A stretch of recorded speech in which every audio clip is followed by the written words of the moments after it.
Hey guys, I wanted to make a quick video of my IKEA Milsbo setup. So, making this video because there's a lot of skepticism online with the Viparspectre lights with the Milsbo.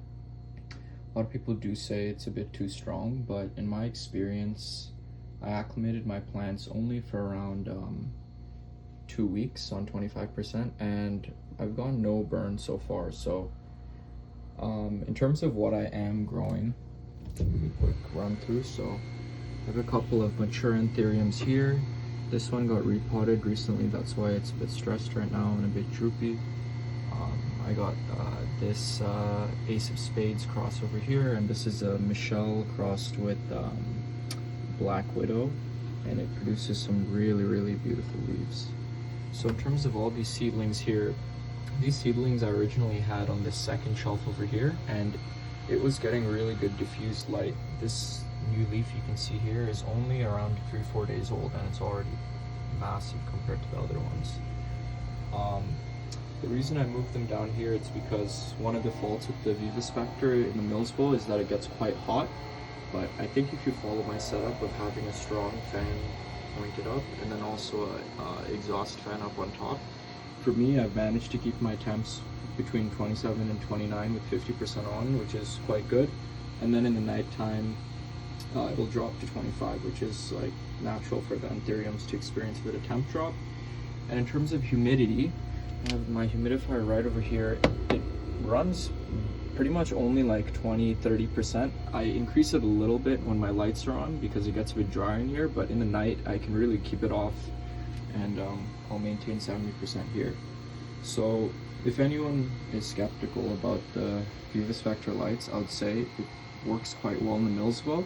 And in terms of how I like hoisted it up, I got these very strong magnets. Make sure you get the high quality heavy ones up to like 100 pounds.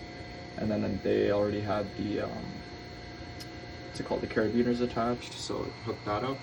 And then I made sure for like ease of use for all my plants, I have this back grill attached to the Milsbo, and these really nice acrylic shelves, which are just tied with zip ties, and it's honestly pretty strong. I haven't had any issues, and these acrylic shelves are really nice because it can give a natural diffusion without taking out too much light. So most of the light still gets through, and you can see that these plants are thriving. These starter leaves on this Frederick were when I first got it only 2-3 months ago, and these new leaves are just massive. Just a testament.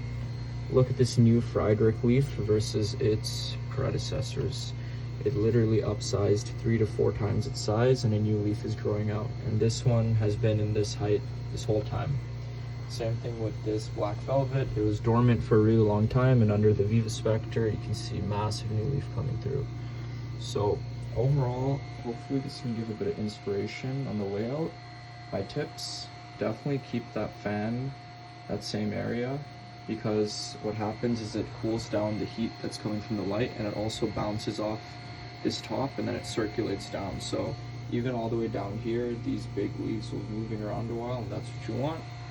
And I would definitely recommend the back grill portion because it gives you a lot of creativity to do what you need. So for example, my Syngonium here, it was getting a bit too hot because I kept it up here originally, and all I did was just one zip tie, and now it's hoisted up there. And to give you some idea of how different these, like the difference that these lights make, I had these plants in Barina lights before, and they were pretty close up. I'm close to max power, and the new leaf that came out was only that big under the Barina, and it's probably 3 to 4 times as big under these. And the Anthurium seedling growth has been really amazing as well. You can see how much bigger this new leaf already is, and it hasn't even hardened yet. Same thing with this new leaf over here. This beautiful Ace of Spades cross hasn't even hardened yet, but it's already getting really big. So yeah, this is my setup. Hopefully you guys get any inspiration, any help from this, and I'll definitely make an update in a few months because I'm excited to see these seedlings grow. This is a Noid X VVAP another BVEP cross, and this is a Pappy X Noid X BVEP cross. So some really cool ones. And I just got some baby seedlings a friend gave me. They're not super strong. And then another seedling over here. And the great thing about these lights is it does produce good heat. So I have some corms that are just sprouting here. And you can see it's growing pretty well. And this Hoya is also doing great. It's a new leaf, bunch of new leaves coming through.